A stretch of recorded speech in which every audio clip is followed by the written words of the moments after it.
Census takers in Breathitt County, Kentucky, recorded peculiar patterns in 1919.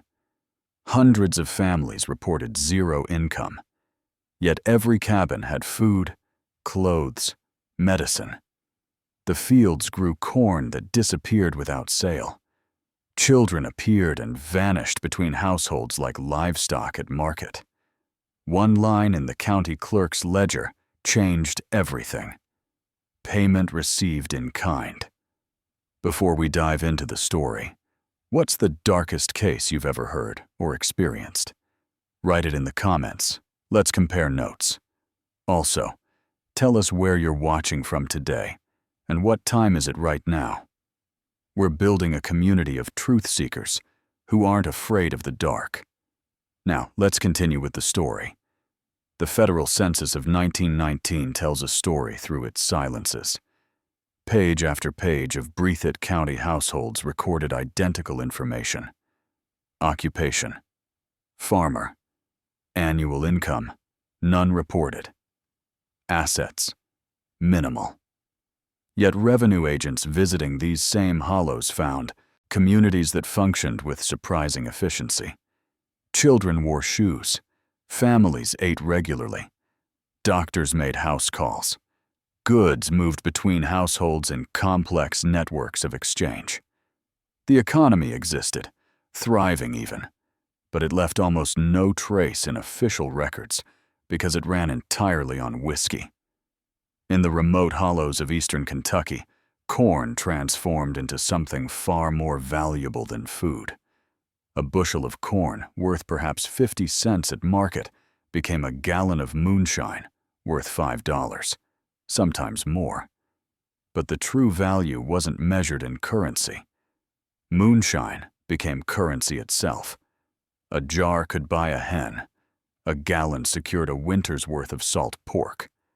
5 gallons paid a doctor to set a broken leg or attend a difficult birth.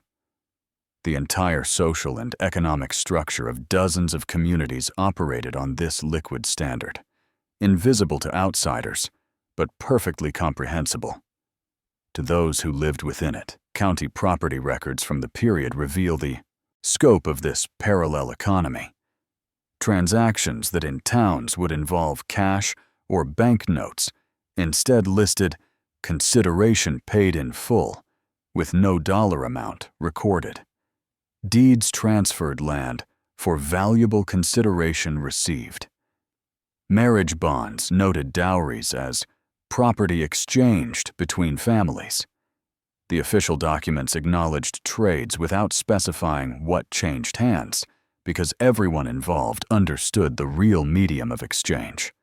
Officials recorded what they saw, but what they saw was carefully presented to reveal nothing. The system required isolation to function. The hollows of Breathitt County provided that naturally. Families lived miles apart, connected only by paths that wound through dense forest and over ridges that challenged even experienced travelers. A stranger could wander for days without finding the right valley. Revenue agents needed local guides, and local guides had family connections to the people they would be leading agents toward. This geography created communities that existed largely outside federal oversight, developing their own rules and customs that diverged sharply from the legal framework governing the rest of the country. In this hidden economy, everything had a whiskey value. A mule, 8 gallons of aged spirits. A rifle, 12 gallons. 6 months of labor, 20 gallons, depending on the work. Medical treatment, legal assistance from corrupt officials, protection from rival operations, all could be negotiated in barrels and jars. The Moonshiner clans who controlled production became the region's banks and power brokers.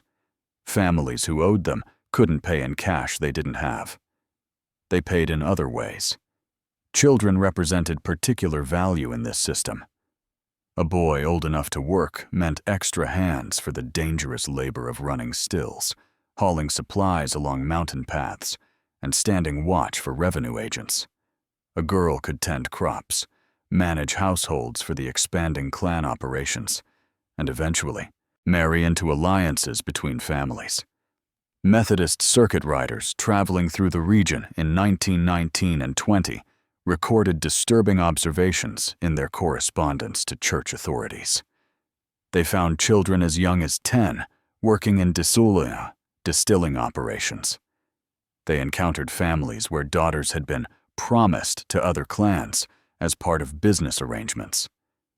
They described a society where patriarchs traded children between operations like any other asset. The ledger books kept by clan patriarchs, a few of which survived in court evidence from later prosecutions, recorded these transactions with chilling bureaucratic precision.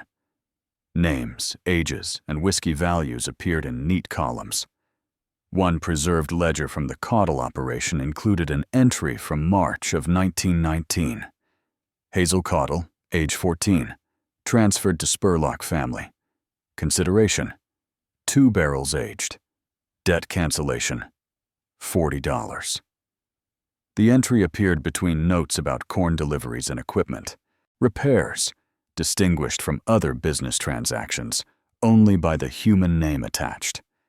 This was the world Hazel Caudle knew, where her worth could be calculated in gallons and her future decided by men measuring liquor into barrels, where the law existed in theory, but never reached the hidden valleys where children became inventory in an economy built on illegal spirits and enforced isolation.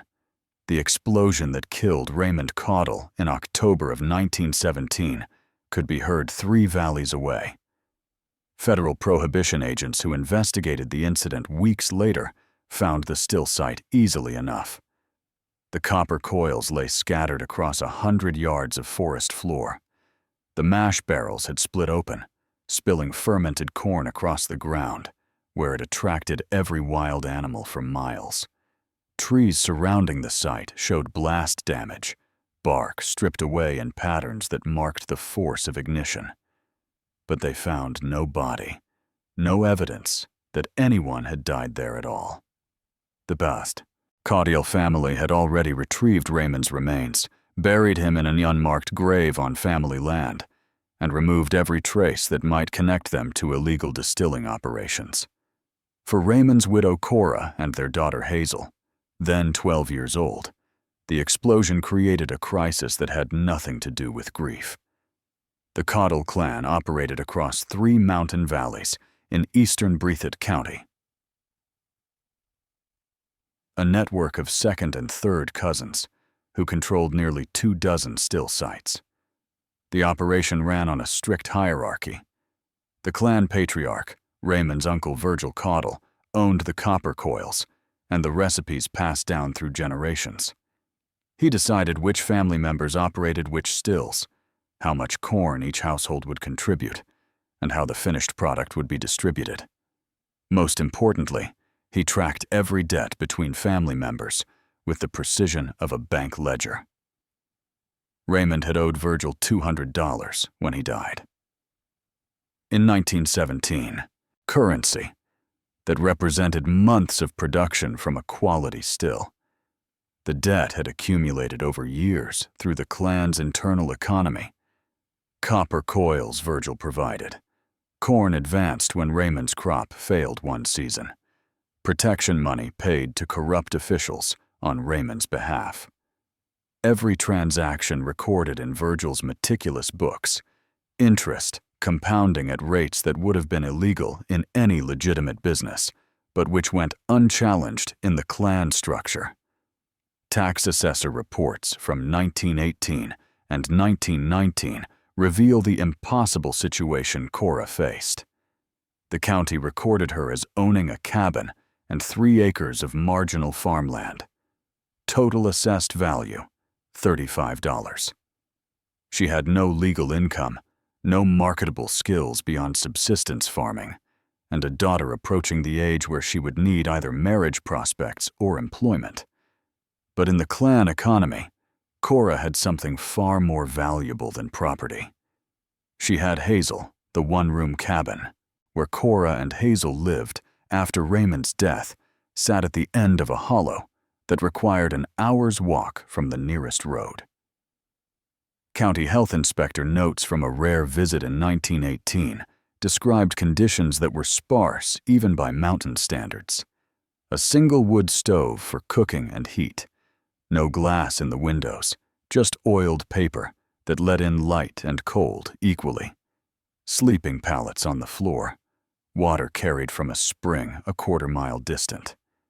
The inspector noted particularly that Hazel appeared healthy but undersized for her age, wearing clothes that had been repaired so many times the original fabric was barely visible.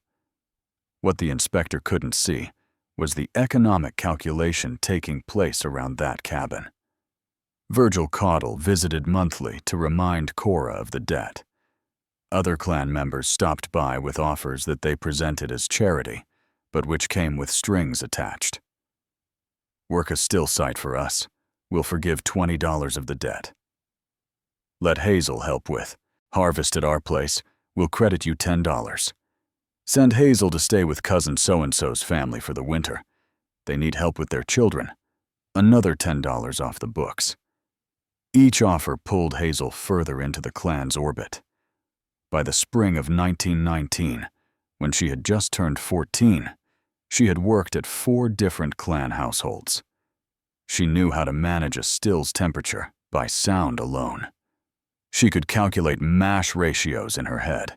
She understood the warning signals that meant revenue agents were in the area. In the clan's assessment, she had become valuable, trained in exactly the skills that made a girl worth trading between operations. Methodist Circuit Rider Thomas Gabbard documented his visit to the area in April of 1919 in a letter to his denominational headquarters. He described finding communities where clan patriarchs arranged marriages between children as young as 13, treating the unions as business mergers between distilling operations. He wrote specifically of meeting a widow and her daughter, who he believed were in danger, though he provided no names. The woman had told him she saw no way to escape the obligations forced upon her by her husband's death. The daughter, Gabbard noted, had the look of someone who knew her future had already been decided by others. By then, Virgil Caudle had identified the solution to Cora's debt. The Spurlock family, operating stills in an adjacent valley, needed to strengthen their alliance with the Caudle clan. They had a 17-year-old son who would soon take over a portion of their operation. He would need a wife who understood the business, who could work alongside him, who came from good, distilling bloodline. And the Spurlocks had something Virgil wanted, aged whiskey that had been hidden before the war, worth far more than current production. The mathematics was simple. Hazel's value as trained labor plus her value as a marriage alliance equaled more than Cora's debt. The transaction would benefit everyone in the clan structure. Everyone, except Hazel herself. But in an economy where children were assets, rather than individuals with futures of their own, her preference didn't factor into the calculation. When Virgil Caudle presented the arrangement to Cora in late February of 1919, he framed it as generosity. The Spurlocks were good people. Elijah was young and healthy. Hazel would have security. The debt would be forgiven, and Cora could continue living in the cabin without obligation. He made it sound like opportunity rather than transaction, like family helping family rather than a calculation of whiskey barrels against a girl's remaining childhood. 43 people witnessed the transaction at Spurlock Ridge on March 22nd, 1919, and not one of them thought to object. The gathering had been planned for weeks. Clan meetings happened several times each year. Opportunities for the extended, families to socialize, share information about revenue agent movements, and conduct business that required witnesses. The Spurlocks hosted this particular gathering at their main compound, a collection of cabins arranged around a central clearing where smoke from cooking fires mixed with the sharp scent of corn mash fermenting in nearby barrels. Children ran between the buildings. Women prepared food. Men gathered in clusters, discussing prices, territories, and the increasing pressure from federal enforcement. Court testimony from a 1921 murder trial involving a different Breathitt County moonshining dispute inadvertently preserved details of these gatherings. A witness describing Klan customs explained how major transactions required public acknowledgement to be considered binding. Land transfers, marriage agreements, debt settlements, all needed to be announced before assembled family members who would remember the terms and hold parties accountable. The witness explained this without apparent awareness of how unusual such a system would sound to outsiders, treating it as simple common sense that contracts required witnesses when no written documents could be trusted or legally enforced. Cora and Hazel Caudle arrived at midday, walking the 6 miles from their hollow. Witnesses later recalled that Cora appeared resigned, while Hazel looked confused about why they had come. The girl had been told they were attending a family gathering, nothing more. At 14, she had attended enough of these events to know the basic pattern: arrive, help with food preparation, listen to adults talk about matters that didn't concern children, then walk home in the evening. Virgil Caudle made the announcement after the meal when families had gathered in the central clearing. The formal phrasing followed traditional patterns that apparently dated back generations. He stated that Cora Caudle's debt to the Klan had been satisfied through arrangement with the Spurlock family. He announced that Hazel Caudle would join the Spurlock household, where she would be betrothed to Elijah Spurlock, with marriage to take place when she reached 16 years of age. He noted the terms: 2 barrels of aged whiskey and cancellation of the $40 obligation. The assembled families nodded approval. Several people offered congratulations to both Cora and the Spurlock family patriarch. The arrangement made sense within the Klan economy. It settled a debt, strengthened an alliance between operations, and provided Hazel with what the community considered security. In their understanding, they had just witnessed a reasonable solution to a widow's financial crisis, packaged as a betrothal that followed accepted customs. Federal investigators who later reviewed testimony about these practices expressed shock at the casual nature of the proceedings. But within the isolated moonshining communities, these arrangements represented standard business. Children had been traded between households for generations. Marriages arranged to consolidate operations or settle debts. The isolation that protected their illegal distilling also preserved customs that existed nowhere else in America by 1919. Customs that treated children as transferable assets in an economy that recognized no external authority. Hazel's reaction, preserved in her later statements to social workers, revealed the moment of realization. She hadn't understood what was happening until she heard her name spoken alongside whiskey barrels and debt amounts. The phrasing made it clear she was being discussed as property rather than person.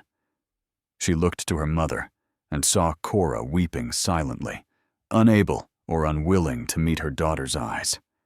She looked to the assembled families and saw acceptance, even approval. No one appeared troubled. No one suggested this required Hazel's consent. The Spurlock family consisted of 4 brothers, their wives, and 17 children, ranging from infants to teenagers. They operated a compound-style living arrangement where multiple families shared work and resources while maintaining separate sleeping quarters. The brothers ran 4 different still sites, coordinating production and managing relationships with corrupt officials who ensured their operations remained undisturbed.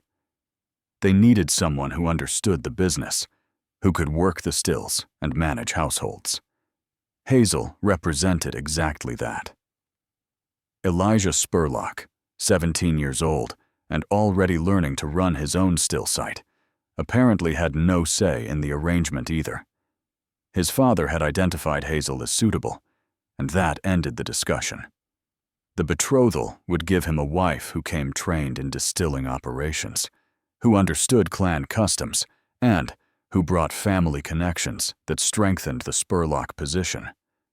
Whether he wanted to marry Hazel, whether she wanted to marry him, these questions didn't factor into calculations made by men measuring their children's futures in barrels of whiskey. When the gathering ended, Hazel left with the Spurlock family, while Cora walked home alone. No tearful goodbye was recorded. No promises exchanged.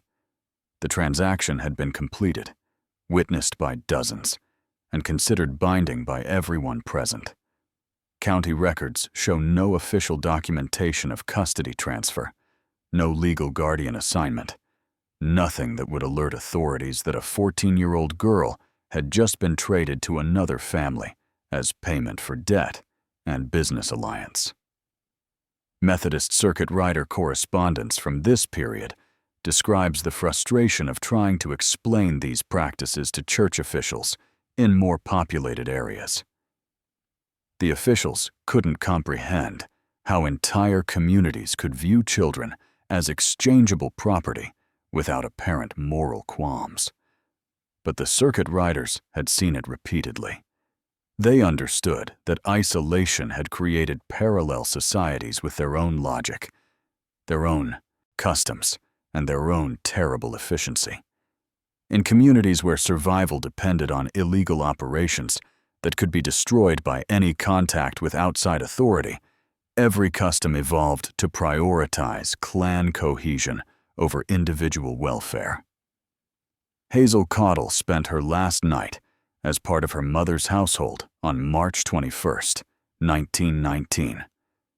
By the evening of March 22nd, she lived in a compound with strangers who had purchased her future with aged whiskey, her childhood ended by a transaction witnessed and approved by everyone who had the power to stop it. The day began at 4 a.m. and ended when exhaustion made further work impossible. Hazel's routine in the Spurlock compound followed patterns established over generations of moonshining operations. Social worker interviews conducted 18 months after her escape documented the schedule with disturbing precision. Wake before dawn to start fires in 3 separate cabins. Prepare breakfast for 22 people. Carry water from the spring, 6 trips minimum with heavy buckets. Tend the vegetable gardens that fed the compound. Process corn through hand mills, the work that left her arms aching. Check the fermenting mash barrels, monitoring temperature and adjusting covers. Help with laundry and iron kettles heated over open fires. Prepare the midday meal. More water carrying. Afternoon work at the still sites when needed. Evening meal preparation. Clean up. Repairs to clothing that would be worn until it fell apart. Sleep for a few hours, then a peat. The compound itself occupied a hollow that twisted back into the mountains far enough that visitors needed a guide to find it. 4 cabins arranged in a rough square, with storage buildings for corn, equipment sheds, and the cooking area in the center. Everything designed for efficiency in an operation that produced nearly 100 gallons of whiskey weekly across multiple still sites. The Spurlock brothers had divided responsibilities. 2 managed production. 1 handled distribution and relationships with buyers. 1 maintained equipment and coordinated with corrupt local officials who ensured they received warnings before federal raids. Methodist Circuit Rider Thomas Gabbard visited the area in May of 1919, 2 months after Hazel arrived at the compound. His letters to denominational headquarters provide rare outsider documentation of conditions in moonshining family operations. He described finding children as young as 12 performing dangerous work around distilling equipment, where a single mistake could cause explosions or fires. He noted particularly the girls working in these operations, observing that they seemed to have no legal protection and no recourse when conditions became intolerable.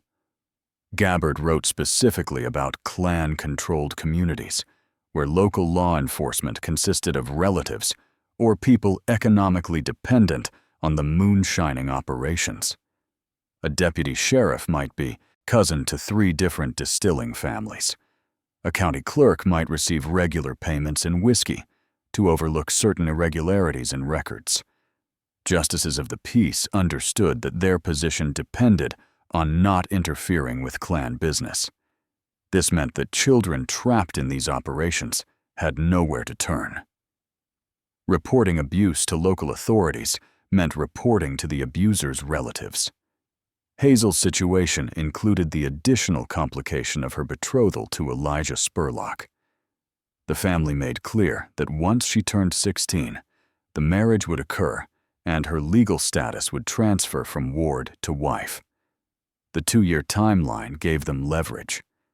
Behave appropriately, work hard, accept your circumstances, and in 2 years you'll have the security of marriage. Resist, complain, try to leave, and the family could always arrange a different transaction, possibly one less favorable than the current situation.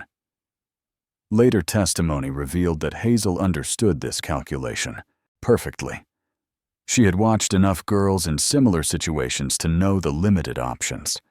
Some accepted their circumstances and made what peace they could with clan life. Some tried to run and were brought back by family members, their situations often worsening afterward. A few succeeded in escaping, but only by severing all connections to their families and communities, often with church assistance that required relocating hundreds of miles away. The work itself might have been bearable under different circumstances. Subsistence farming required similar hours and effort from most Appalachian families in this period. But Hazel's labor benefited people who had purchased her. She worked not for her own household, but for a family operation that viewed her as recently acquired asset. Every bucket of water she carried, every meal she prepared, every hour spent monitoring stills represented return on their investment of 2 barrels of whiskey. The 17 children in the compound ranged from infants to teenagers near Hazel's age. Some had been born there. Others had arrived through similar transactions, though the Spurlock family apparently preferred trading for girls who could work immediately rather than raising children from birth. The older children understood the economics perfectly. They knew which among them were blood relatives and which were acquired through clan arrangements. They knew whose futures had been decided by whiskey trades and whose remained within their parents' control. Elijah Spurlock, meanwhile, learned his trade from his father and uncles. At 17, he already managed his own still site with help from younger brothers. Whether he had any feelings about the arranged marriage remained unrecorded. The system didn't require his emotional investment, only his participation in the family structure. In 2 years, he would have a wife who understood distilling operations and could manage household duties. From the clan's perspective, this represented logical planning for the next generation. Federal prohibition enforcement intensified through the spring and summer of 1919, creating additional pressure on the compound. Revenue agents destroyed 2 Spurlock still sites in June, requiring rapid relocation of equipment and restructuring of operations. The losses made everyone more nervous, more watchful, more dependent on the network of corrupt officials who provided warnings when federal agents entered the county. The increased tension made the compound feel even more isolated, the work more urgent. Methodist correspondence from this period notes the deteriorating conditions in moonshining communities as federal pressure increased. Families moved deeper into the mountains. Children worked longer hours, helping operations stay ahead of enforcement. The isolation intensified, and with it the distance from any legal authority that might intervene in clan customs that existed nowhere else in America. Hazel spent 7 months in the Spurlock compound, watching the seasons change through endless cycles of work. 7 months of understanding that her future had been decided by men who calculated her value in barrels. 7 months of knowing that the law, such as it existed in these mountains, would not help her. 7 months of watching other girls in similar situations and seeing only 2 paths: acceptance or desperate escape. By late summer, she had learned enough about still locations, clan networks, and the corruption that protected them to understand exactly how the system functioned. And she had begun to realize that understanding the system might be the only advantage she would ever have.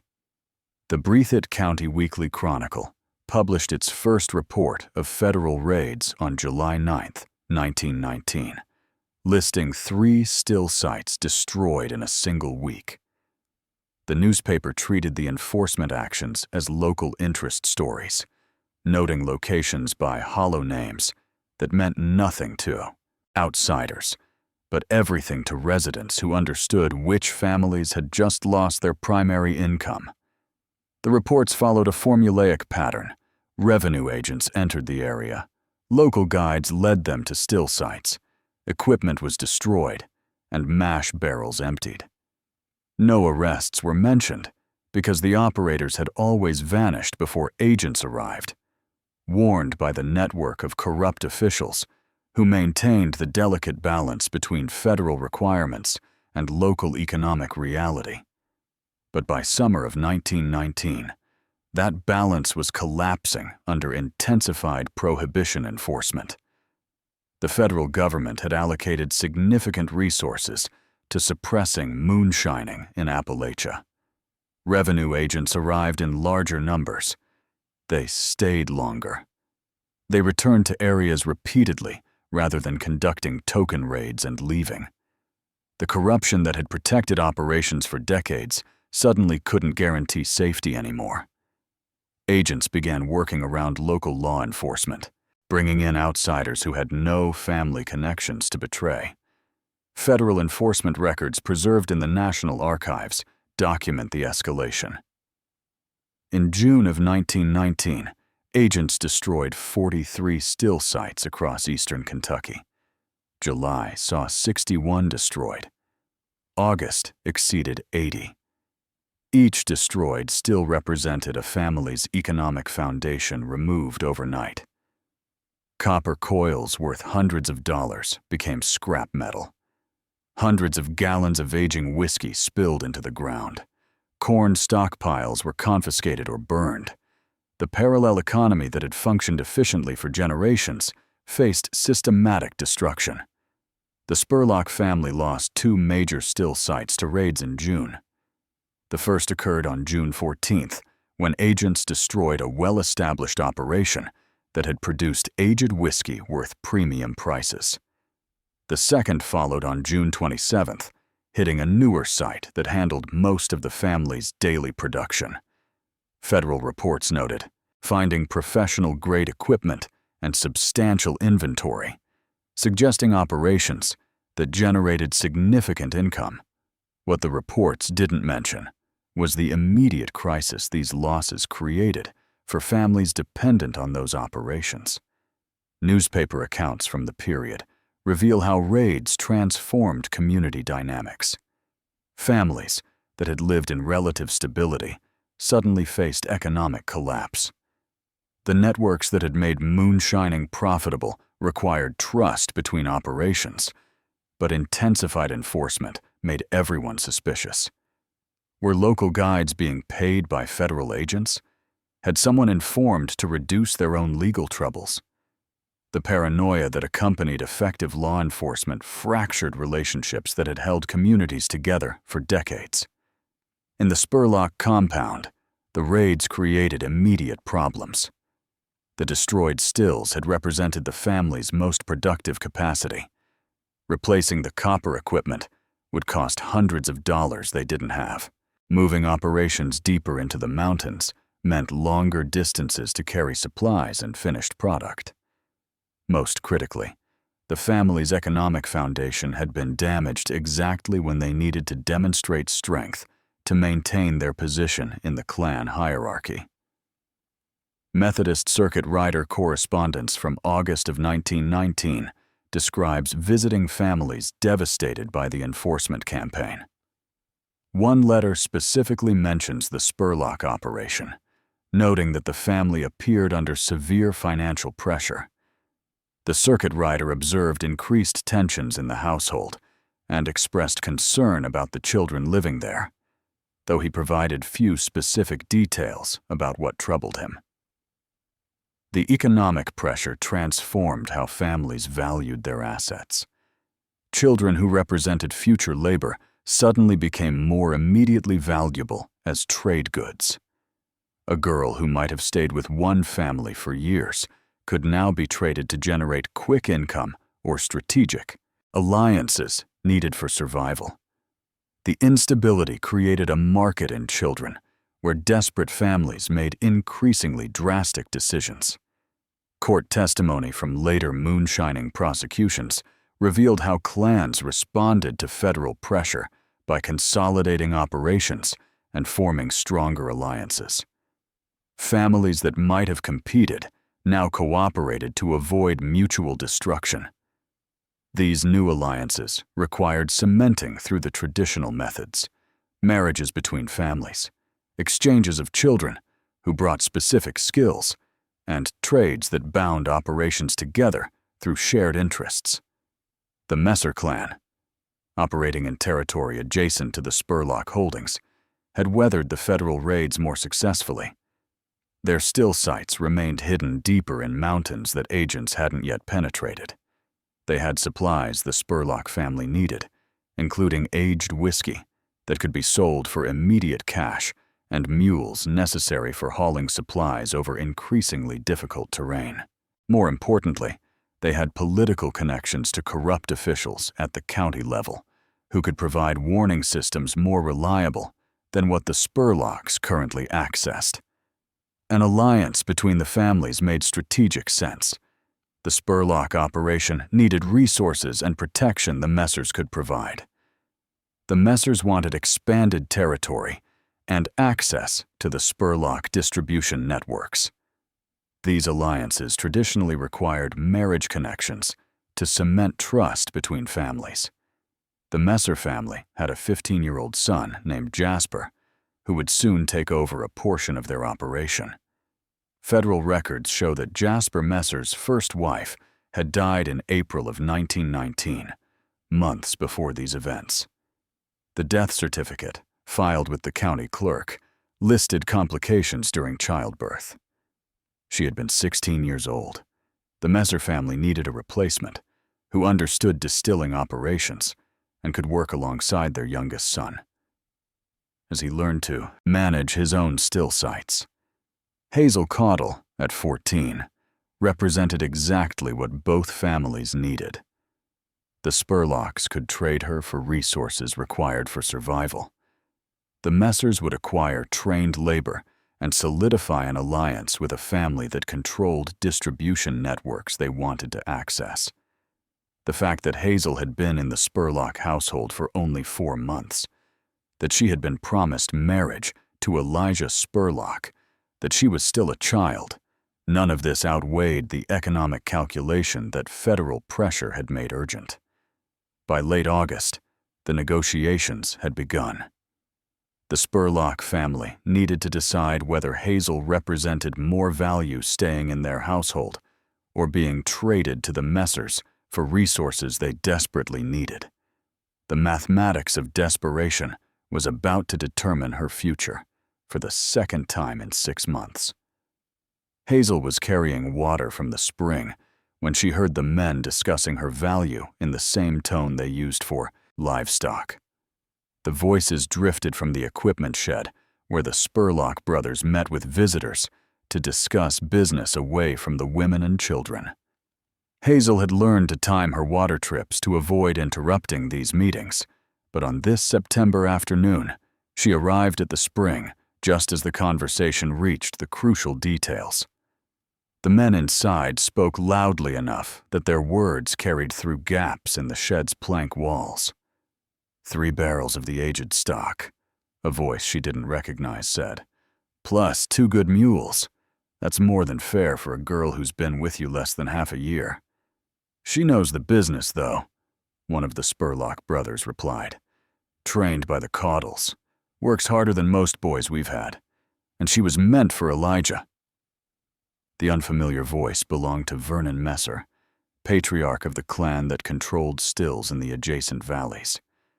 County property records show the Messer family owned substantial land holdings for the region, suggesting an operation more successful than most. Federal raid reports from this period never mention Messer still sites, indicating either superior concealment or more effective corruption networks that kept agents away from their territory. Hazel stood frozen beside the spring, the water bucket forgotten in her hands. The conversation continued with the methodical pace of men negotiating a business transaction. Vernon Messer explained his family's need. His youngest son, Jasper, required a wife who understood distilling operations, someone who could work alongside him as he took over management of a still site. The previous arrangement had ended badly. They needed someone more robust, better trained, capable of handling the work that mountain living demanded. The Spurlock brothers outlined their position. They had invested 2 barrels of aged whiskey and debt cancellation to acquire Hazel. Any trade would need to represent significant profit over that initial investment. The federal raids had damaged their operation severely. They needed resources immediately, particularly mules for hauling equipment and supplies to the new still sites deeper in the mountains, where agents were less likely to venture. Social worker interviews conducted after Hazel's escape documented her memory of this moment with particular clarity. She described standing in the cooling September air, listening to men calculate her worth. The 3 barrels of aged whiskey Vernon Messer offered represented premium product, worth perhaps $80 per barrel in the current market. The 2 mules added another $100 of value. Against their initial investment and 7 months of her labor, the Spurlock family would profit substantially from the transaction. But what struck Hazel most forcefully was the casual nature of the discussion. The men negotiated her future with less emotion than they showed when discussing corn prices or copper coil repairs. She had become inventory, an asset whose value could be calculated and whose transfer required only agreement on terms. No one mentioned her age, her circumstances, or whether she might prefer to remain where promises had been made about her future with Elijah Spurlock. Vernon Messer addressed that concern directly. The boy won't complain. You can arrange another match for him when the time comes. Plenty of girls in the hollows whose families owe debts. Later testimony revealed that this moment crystallized something for Hazel. She had suspected her circumstances were unusual, that other communities might view clan customs with horror. But hearing herself discussed as easily replaceable inventory, hearing a man dismiss her promised future as inconsequential, she understood that within this system, she would never be anything more than property transferring between owners. The Spurlocks would trade her to the Messers. Eventually, the Messers might trade her again if circumstances warranted. She could be passed between families indefinitely, always valued for her labor and potential alliances, never consulted about her own future. County health records from 1919 showed Jasper Messer's first wife as having been 16 when she died during childbirth in April. The death certificate listed her maiden name as Ramey, suggesting she had come from another moonshining family through similar arrangements. She had been with the Messer household for approximately 18 months before her death. The records noted no surviving child. Hazel had known about the previous wife. Information traveled between compounds through the children who sometimes crossed between households. She knew Jasper Messer was 15 years old, that he was learning to manage his own still sight, that his family had high expectations for the next woman who would join their operation.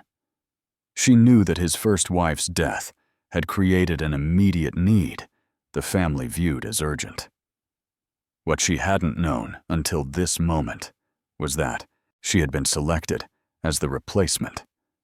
The negotiation continued for another 20 minutes while Hazel remained at the spring, unable to move, unable to process what she was hearing. The men discussed timing. The trade would occur at the next clan gathering, scheduled for late September. They discussed logistics. Vernon Messer would bring the barrels and mules. The transaction would be witnessed properly, and Hazel would leave with the Messer family that same day. They discussed the betrothal. She would marry Jasper when she turned 16, giving them time to ensure she understood the Messer family's specific methods and requirements. When the men finally emerged from the shed and dispersed to their respective work, Hazel carried her water bucket back to the compound with mechanical precision. She prepared the evening meal. She completed her assigned tasks. She showed no outward reaction to what she had learned, but something had shifted in her understanding of her circumstances. Methodist Circuit Rider Thomas Gabbard wrote in August of 1919 about the challenge of helping children trapped in clan-controlled communities.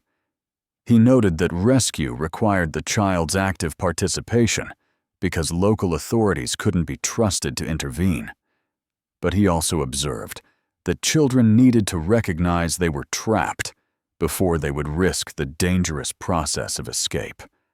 Most girls in these situations, he wrote, had been raised in the system and couldn't imagine alternatives. Hazel Caudle was different. She had lived outside the most rigid clan control until age 14. She remembered her father's household, limited as it had been man. She had attended the small school in their hollow for 3 winters. She had heard Methodist preachers describe different ways of living. She understood, at least theoretically, that the world beyond these mountains operated by different rules.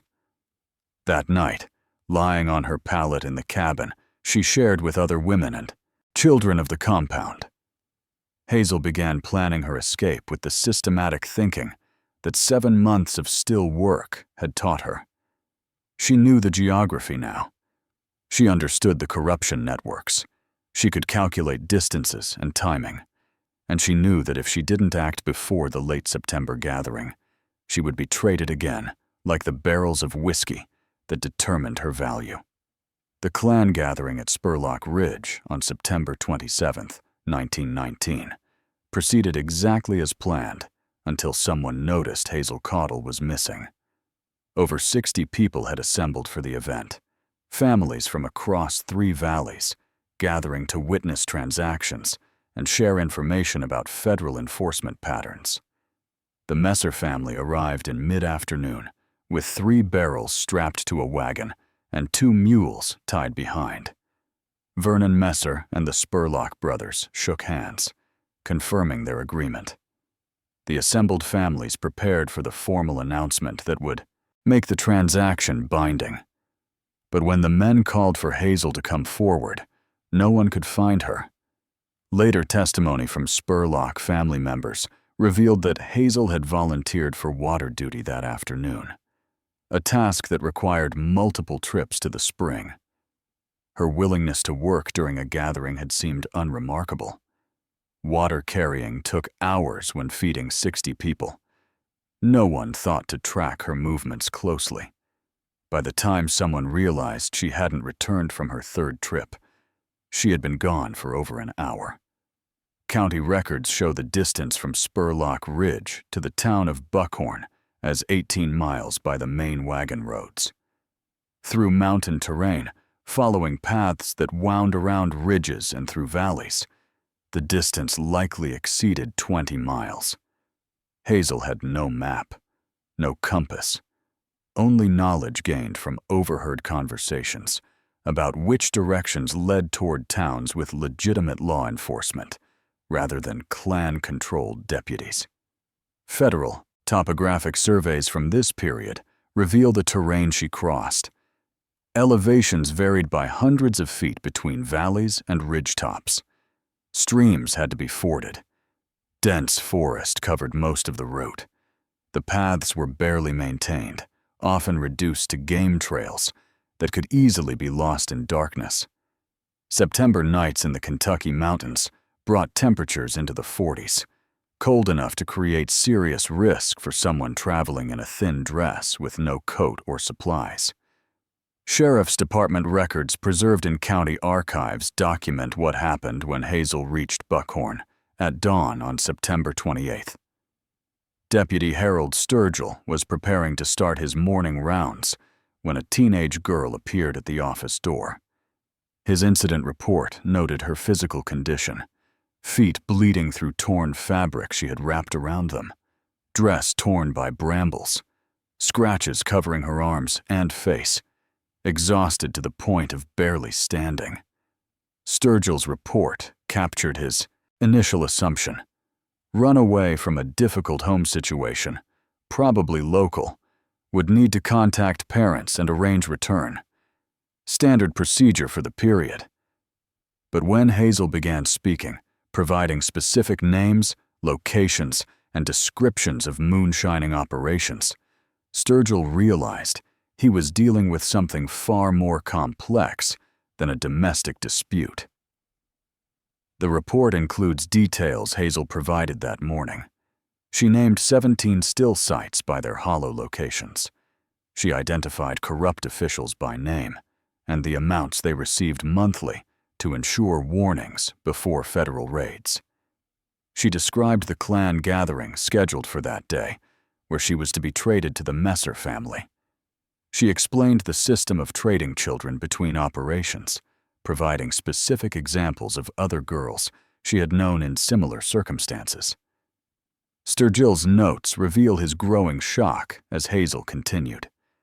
He had served as deputy for 4 years and knew the county contained extensive moonshining operations. But he had never encountered someone willing to provide detailed testimony about the Klan structures, the corruption networks, or the practice of trading children. The information came from inside the system, from someone who had lived it, and could provide verification that outside investigators could never obtain. The deputy's report includes a telling observation. The girl spoke without emotion, reciting facts with the precision of someone providing inventory lists. She didn't cry or express outrage. She simply explained how the system functioned, what she had experienced, and what would happen if she was returned to Klan custody. Sturgill noted that her calm delivery made the content even more disturbing, suggesting someone who had accepted these circumstances as normal until the moment she decided they were intolerable. By mid-morning, Sheriff Josiah Deckard had been summoned from his home. His supplemental report provides additional context. Deckard had been sheriff for 8 years and had long suspected that moonshining families engaged in practices beyond illegal distilling. But the isolation of the communities, the corruption among local officials, and the code of silence that protected Klan operations had prevented investigation. Hazel represented the first person willing to testify about what happened in the Hidden Hollows. Deckard's report reveals his immediate problem. Kentucky law in 1919 provided no clear framework for prosecuting the arrangements Hazel described. Trading children between families wasn't explicitly illegal, when those families claimed the arrangements constituted betrothals or legitimate guardianship transfers. Marriage could legally occur at very young ages, with parental consent, and the clans controlled what documentation existed. Local justices of the peace were often clan-connected and filed whatever paperwork the families requested. The sheriff faced a legal vacuum. He had detailed testimony about practices that seemed obviously wrong, but which existed in gray areas of law. He could raid the still sites Hazel identified, but federal agents already did that regularly with limited impact. He could investigate corruption among local officials, but that would require evidence beyond one girl's testimony, and most of those officials had more political power in the county than he did. Methodist church records show that by afternoon of September 28th, Gabbard had contacted the regional denominational office requesting assistance. The Methodist Church maintained homes for displaced children and had experience relocating people who needed to disappear from dangerous situations. Gabbard's message, preserved in church archives, makes clear his concern. The girl would be found and returned to clan custody unless she could be moved beyond their reach immediately. The clan gathering at Spurlock Ridge had proceeded despite Hazel's absence, though the Messer-Spurlock transaction was necessarily postponed. Word of her appearance in Buckhorn reached the families within hours through the network that usually warned of federal raids. Now that system activated to track someone fleeing their authority. Hazel spent September 28th in a church building under deputy guard, while Sheriff Gabbard tried to determine what legal authority he actually possessed. She had walked 18 miles through mountain darkness to reach someone who might help. She had provided information that could damage operations worth thousands of dollars. And she had created a crisis that would force authorities to finally examine practices they had long preferred to ignore. Practices that existed in America's hidden hollows, where children were traded for whiskey and futures were measured in barrels. The county prosecutor spent 3 weeks reviewing statutes from 1894 to 1919 and found nothing that clearly prohibited what Hazel described. Circuit court records from Breathitt County reveal the problem with disturbing clarity. Prosecutor Wendell Kavanaugh met with Sheriff Gabbard on October 3rd to review potential charges. His notes, preserved in court archives, document the legal obstacles they confronted. Trading children between families wasn't specifically illegal in Kentucky law. Betrothals of young teenagers, while uncommon in towns, weren't criminal. Parents and guardians had broad authority over minors in their custody. The arrangements Hazel described existed in legal gray areas that no statute adequately addressed. Kavanaugh considered various approaches. Kidnapping charges required proof that someone had been taken against their will by someone without legal authority. But Cora Caudill had transferred custody to the Spurlock family in a transaction witnessed by dozens. The families would argue this represented legitimate guardianship transfer. Corruption charges against local officials required documented evidence beyond testimony. Forced labor allegations ran into the reality that children working in family operations was standard practice across Appalachia, legal and accepted. Court correspondence shows Kavanaugh reaching out to prosecutors in adjacent counties, asking if they had encountered similar situations. The responses revealed how isolated the problem was.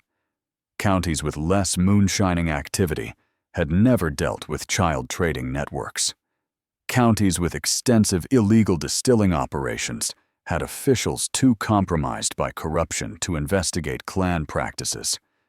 Breathitt County occupied an unusual position, enough legitimate law enforcement to care about the problem, but facing customs that existed nowhere else in the state.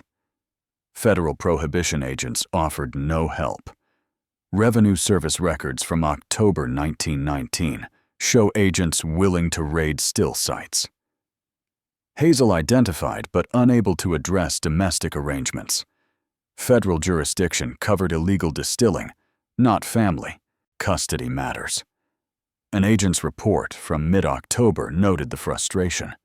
They could destroy equipment and confiscate whiskey, but the clan structures that enabled child trafficking remained untouchable under federal authority. Judge Marcus Holloway presided over Circuit Court in Breathitt County. His personal papers, donated to the State Historical Society after his death in 1947, include notes from meetings about Hazel's case.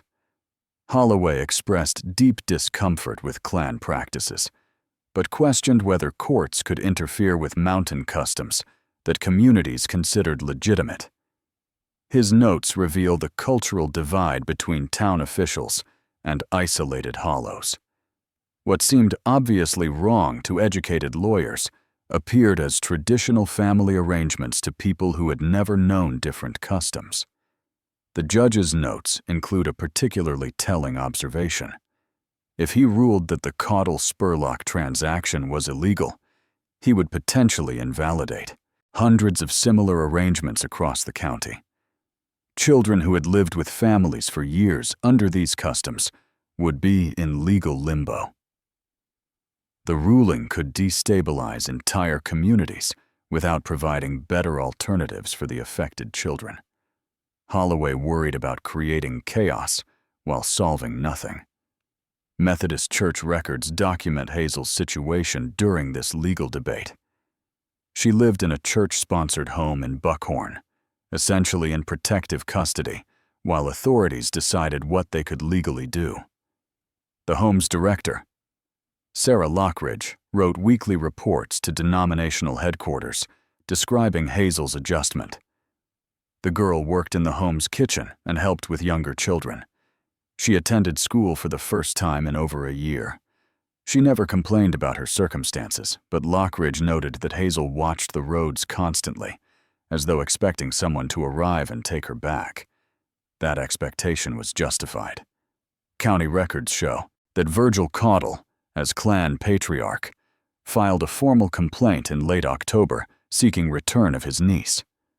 His petition claimed that Cora Caudle had legally transferred guardianship to the Spurlock family, who had then contracted with him regarding Hazel's future. The girl had run away from legitimate guardians. Law enforcement had no authority to keep her from family. The petition demanded her immediate return to clan custody. The legal filing put Judge Holloway in an impossible position. If he ruled for the clan, he would be sending Hazel back to exactly what she had escaped. If he ruled against them, he would be overturning guardianship arrangements that, technically, appeared legal under current statutes. His decision would set precedent affecting every similar situation in the county. Prosecutor Kavanaugh tried a different approach in November. He filed charges not against the families, but against the system itself, attempting to prove that the entire clan structure constituted organized criminal activity. The strategy was creative, but unprecedented.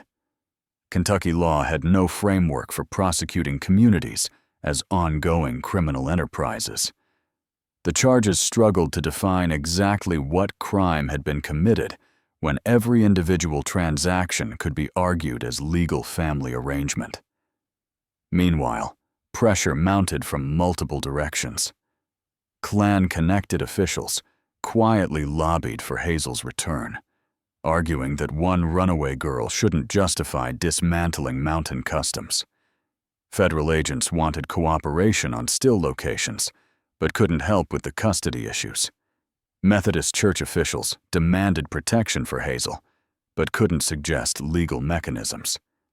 Sheriff Deckard found himself trapped between his duty to protect someone in danger and his lack of legal authority to do so. By December of 1919, the situation remained frozen.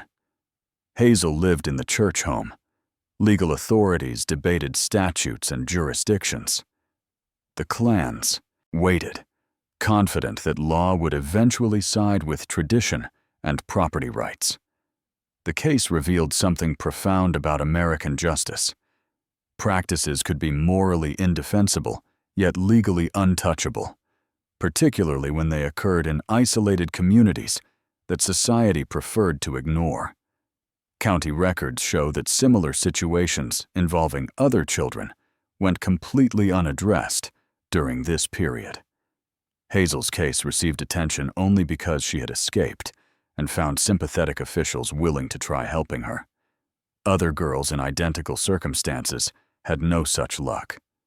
They remained in clan custody, traded between families, their futures decided by whiskey transactions that occurred beyond the reach of laws that didn't acknowledge they existed. The legal vacuum would eventually be addressed through state legislation in the 1920s, but those reforms came too late for the children trapped in clan-controlled hollows in 1919. For 3 months, authorities with good intentions discovered that wanting to help and having legal authority to do so were entirely different things. For 6 weeks between November and December of 1919, Hazel Caudle provided the most comprehensive documentation of Appalachian clan practices ever recorded by authorities. Social welfare worker Rebecca Thornton arrived in Buckhorn in early November, sent by the Kentucky State Board of Charities to assess Hazel's situation and determine what resources the state might provide. Thornton's reports, preserved in state archives, reveal that what began as a standard assessment became an extensive documentation project. Hazel possessed detailed knowledge of systems that usually remained completely hidden from outside observation. She could name families, describe transactions, explain the economic structures that made child trading possible.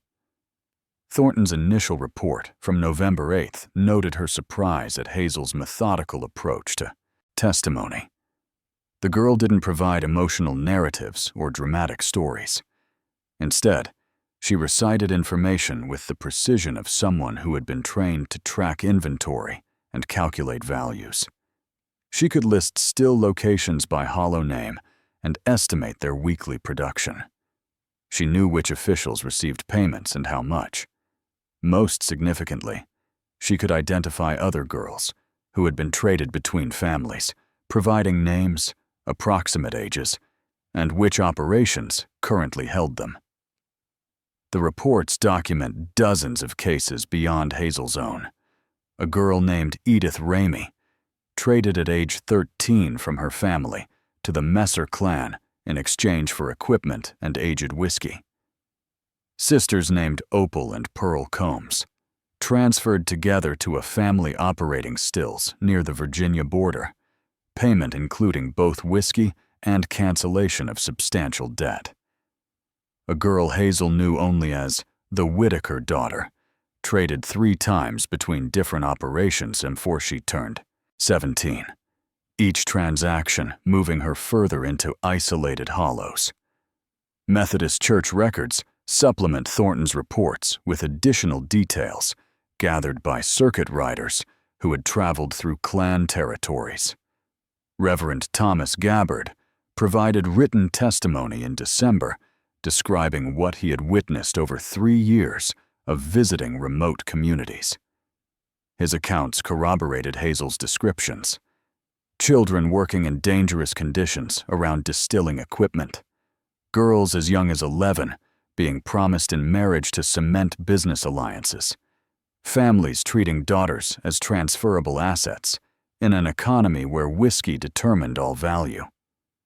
The documentation revealed patterns that prosecutors hadn't previously understood. Trading typically occurred at clan gatherings, where transactions could be witnessed and made binding through community acknowledgement. Girls were valued based on age, work capacity, and family connections, with prices ranging from single barrels of whiskey to complex arrangements involving equipment, livestock, and debt cancellation. Most transactions included betrothal agreements, giving them appearance of legitimacy as marriage arrangements rather than sales. State Board of Charities records show investigators attempting to verify Hazel's information through independent sources. They contacted county clerks requesting marriage records for the names Hazel provided. The results were revealing. Some marriages had been recorded with apparent legitimacy, showing young brides married to grooms from different families.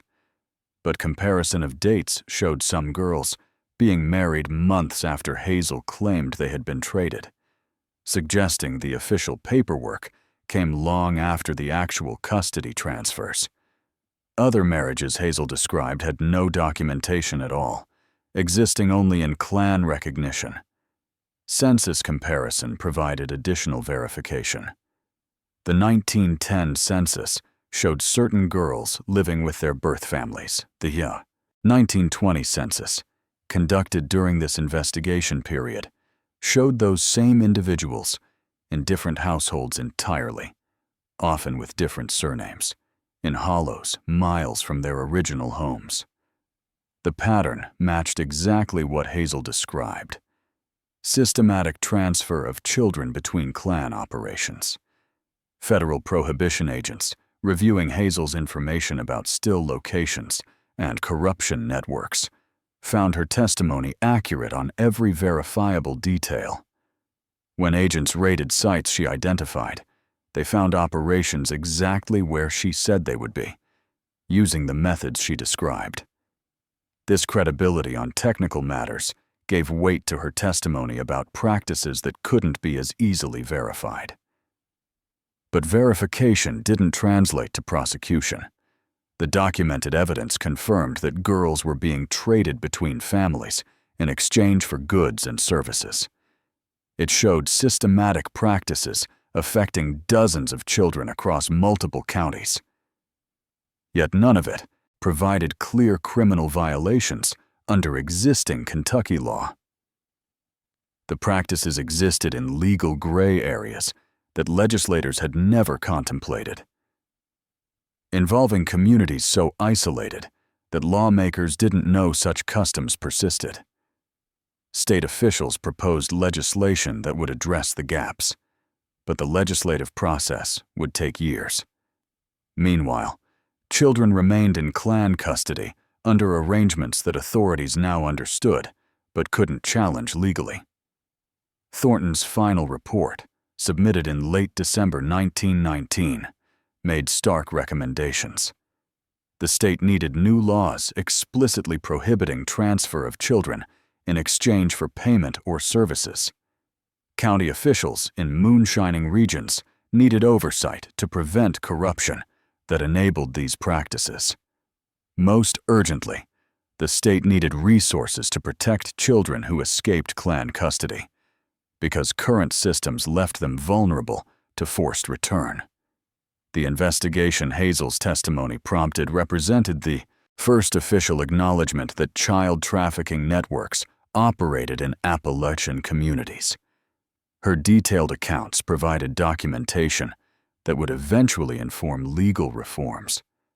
But for the girls she had named, the girls still living in compounds and hollows, the investigation changed nothing. Documentation without prosecution meant their circumstances remained exactly as Hazel described them. By January of 1920, authorities possessed comprehensive evidence of systematic practices affecting dozens of children. They had testimony, corroboration, census verification, and expert analysis. What they didn't have was legal authority to stop what they now understood completely. Hazel had provided everything investigators needed, except the one thing that mattered: laws that made child trading prosecutable in Kentucky courts. The 1920 census recorded 47 young women living in Breathitt County's moonshining hollows who would never appear in any official record again. Methodist church records show Hazel Caudle leaving Kentucky in February of 1920 under church protection. The denomination arranged her relocation to Cincinnati, where she lived with a church family and worked in a textile factory. The arrangement required complete severance from her previous life. No contact with family. No return visits. A new surname to prevent clan members from tracking her. The price of safety was disappearing entirely from the world she had known. Factory employment records from Cincinnati show a girl named Hazel Trent beginning work in March of 1920. The name change was simple. The records typical for the thousands of young women who left Appalachia for industrial work in Ohio cities. She earned $11 per week operating looms, lived in a boarding house for factory workers, and attended Methodist services every Sunday. The church maintained oversight for 3 years until they determined she had established sufficient independence to no longer need protection. By 1924, at age 19, Hazel married a factory supervisor named Robert Brennan. Hamilton County marriage records show the ceremony occurring in a Methodist church with no family present. The marriage represented something profound. Hazel making her own choice about her future for the first time in her life. Census records from 1930 show the couple living in Cincinnati with 2 young children. Hazel worked intermittently in factories when family finances required. Robert maintained steady employment through the Depression years. Death records from 1967 show Hazel Brennan dying at age 62 in Cincinnati. The obituary mentioned surviving children and grandchildren, but made no reference to Kentucky origins or the circumstances that had brought her to Ohio nearly 50 years earlier. She had lived most of her life as someone with no past, her early experiences existing only in archived social, welfare reports and court documents that few would ever read. Meanwhile, in Breathitt County, the economy that had determined Hazel's childhood continued. For another 14 years. Federal Prohibition enforcement records document ongoing raids throughout the 1920s. The Spurlock family operation survived by moving stills deeper into mountains and maintaining corruption networks that provided warnings before agents arrived. The Caudle clan similarly adapted, treating federal enforcement as a cost of business rather than existential threat. County death records show Cora Caudle dying in January of 1923 from pneumonia. She was 41 years old and had never left the hollow where she lived after her husband's death. Local Methodist church records note her funeral, but provide no details about family attendance or circumstances. She died still owing debts to the clan, still living in the cabin that had been her husband's, having survived her daughter by bulldogs, trading her away. The system that had enabled Hazel's sale continued operating efficiently until external forces destroyed it. Prohibition ended in December of 1933, eliminating the illegal economy that had sustained clan structures for generations. Federal records show moonshining operations collapsing rapidly once legal alcohol became available again. The premium prices that had made whiskey valuable as currency disappeared overnight. Within 2 years, the parallel economy had dissolved entirely. Census comparison reveals the human cost that this dissolution left unexamined. Researchers reviewing 1920 and 1930 census data for Breathitt County identified a disturbing pattern. The 1920 census showed young women between ages 14 and 20 living in clan-controlled hollows, many with surnames different from the families they lived with, suggesting recent transfers. The 1930 census showed many of those same individuals, simply absent from all records. 47 women who appeared in clan territories in 1920 could not be located in any official documentation by 1930. No marriage records in Kentucky or adjacent states. No death certificates filed. No census entries under maiden or married names. No employment records in cities where Appalachian migrants typically relocated. They had vanished from documentation as completely as if they had never existed at all. Some possibilities explain individual disappearances, migration to distant states without documentation, deaths that went unrecorded in isolated communities, marriages that created name changes making census matching impossible. But 47 simultaneous disappearances from official records suggests something more systematic. These were the girls who didn't escape like Hazel, who remained in clan custody through the 1920s, whose fates became uninvestigatable once the communities that held them dissolved. County clerk records preserve one telling detail. Ledger books seized during raids of various moonshining operations in the late 1920s show entries listing girls by name alongside whiskey inventory. The books recorded them identically: barrel counts, gallon amounts, and human names, all noted in the same handwriting with the same bureaucratic precision. The ledgers treated children as equivalent to product, their value calculated and recorded for accounting purposes. Most of those ledgers were destroyed after Prohibition ended, families eliminating evidence of illegal activities once enforcement ceased. The few that survived in court evidence provide the only documentation that some of these girls ever existed at all. Their names appear in columns, their ages noted, their transfers between families recorded. Then nothing. No further official acknowledgement that these people had lived, suffered, and disappeared into historical silence. Hazel Caudle's escape and testimony created documentation that preserved her story. The 47 others who vanished from census records left only ledger entries showing they had once been valuable enough to record as assets in an economy built on illegal whiskey and systematic exploitation. The history we've examined today reveals a truth that American society has consistently avoided confronting.